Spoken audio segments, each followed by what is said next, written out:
You ask Tiger to solve. This deals with linear equations with one unknown. The final result is x equals 46. Let's solve it step by step. Group all constants on the right side of the equation. Add 5 to both sides.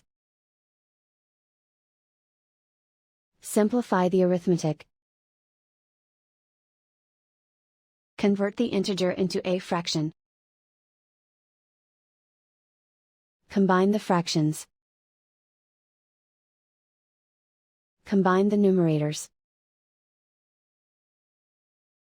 Isolate the x.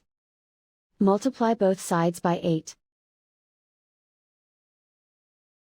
Group like terms. Multiply the coefficients. Simplify the fraction.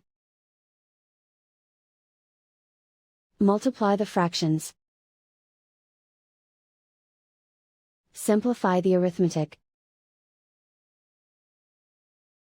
And so the final result is x equals 46.